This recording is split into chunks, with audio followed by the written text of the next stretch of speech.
অমাবস্যায় কি সত্যিই ভূত পেতে শক্তি বাড়ে? ধর্মগ্রন্থ এবং জ্যোতিষশাস্ত্রে অমাবস্যা তিথির বিশেষ গুরুত্ব বর্ণিত হয়েছে।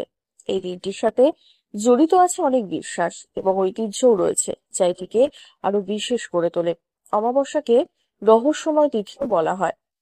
জ্যোতিষশাস্ত্র অনুসারে একটি হিন্দু মাসে দুটি পক্ষ থাকে, যাদের কৃষ্ণ এবং শুক্লপক্ষ বলা হয়। এই উভয় পক্ষই ১৫ দিনের হয়। শুক্লপক্ষের শেষ তিথিকে পূর্ণিমা এবং কৃষ্ণপক্ষের শেষ তিথিকে অমাবস্যা বলা হয়। ধর্মগ্রন্থে অমাবস্যা তিথিকে খুবই বিশেষ বলে মনে করা হয়। এই তিথির সাথে জড়িত অনেক বিশ্বাস এবং ঐতিহ্য রয়েছে। অমাবস্যার সাথে অনেক রহস্য জড়িত, তাই একে রহস্যময় তিথি বলা হয়। জেনে নিন অমাবস্যার সাথে জড়িত ৫টি রহস্য। চলুন বন্ধুরা, প্রথমে জেনে নিই অমাবস্যার অর্থ কি। ধর্মগ্রন্থে চন্দ্রের ১৬টি গলা বর্ণিত রয়েছে। এর মধ্যে ১৬তম গলার নাম অমা। এ থেকেই অমাবস্যা শব্দের উৎপত্তি।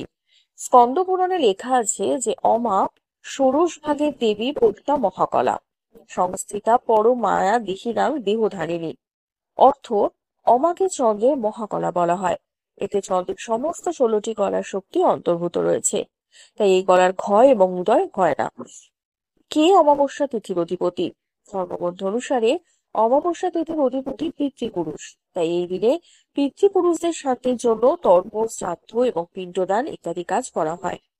পণ্ডিতদের মতে অমা নামক রশ্মি দিয়ে সূর্য পৃথিবীকে আলোকিত করে।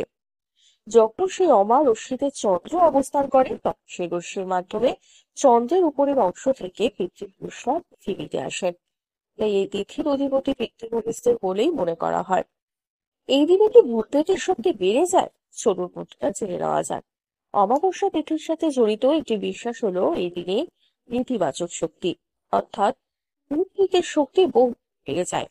এর পেছনে বিশ্বাস হলো এই দিনে চন্দ্রের রশ্মি পৃথিবীতে আসে না, যার ফলে সাধারণ দিনের তুলনায় অনেক বেশি এই দিন অন্ধকার থাকে।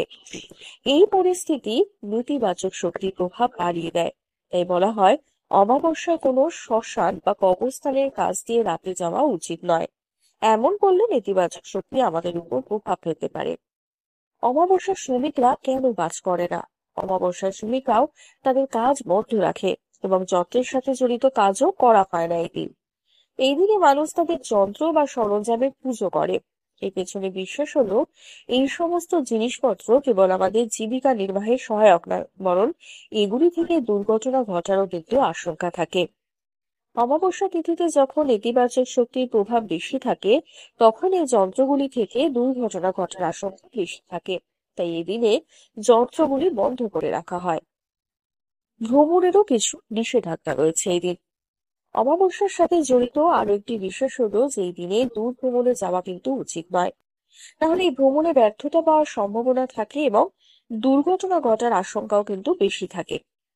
এছাড়াও এই দিনে চন্দ্রের শক্তি না পাওয়ায় শরীরে জলীয় উপাদানের ভারসাম্য ঠিক থাকে না, যার ফলে এই দিনে নেওয়া সিদ্ধান্ত কিন্তু ভুল প্রমাণিত হতে পারে। আজকে ভিডিওটি আপনাদের কেমন লাগলো বন্ধুরা, অতি অবশ্যই কমেন্ট করে জানাবেন এবং চ্যানেলটি সাবস্ক্রাইব করতে কিন্তু একদমই ভুলবেন না। আর একটা লাইক করে দেবেন এবং সবার মাঝে থেকে শেয়ার করবেন। ধন্যবাদ।